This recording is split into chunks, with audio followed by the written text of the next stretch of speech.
ലൈഫിൽ നമ്മൾ പുതിയതായിട്ട് എന്തെങ്കിലും ചെയ്യുമ്പോൾ നമുക്ക് കിട്ടുന്ന ഒരു പ്രത്യേക തരം ഫീലുണ്ട്. ആ ഫീലിങ്ങോട് കൂടിയാണ് ഞാനിപ്പോൾ സംസാരിക്കുന്നത്. കുറച്ച് നാൾ മുന്നേ വരെ എൻ്റെ അക്കൗണ്ടിൽ ഞാൻ കൺസിസ്റ്റൻ്റ് ആയിട്ട് ഡാൻസ് വീഡിയോസ് ഇട്ടിരുന്ന ഒരാളായിരുന്നു. പക്ഷേ എൻ്റെ അക്കൗണ്ട് നോക്കി നിങ്ങൾക്ക് മനസ്സിലാവും. പക്ഷേ ഒരു പോയിൻ്റ് എത്തിയ സമയത്ത് I felt that this is not the only thing I really want in my life. Seriously, more than a dancer I wanted to talk.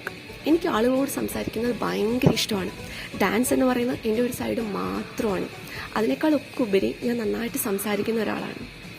So I think why I don't do that. So hi, I am Gopika. Welcome to the era of me. So ഈ video നിങ്ങൾ കാണുന്നതിനേക്കാൾ കൂടുതൽ ഇത് ഞാൻ എനിക്ക് വേണ്ടി ഉണ്ടാക്കുന്ന video ആണ്. So this video is special for me. So നിങ്ങൾക്ക് സംസാരിക്കാനും കേൾക്കാനൊക്കെ ഇഷ്ടമാണെങ്കിൽ കൂടെ കൂടിക്കോ. അപ്പോൾ നാളെ കാണാം. Bye.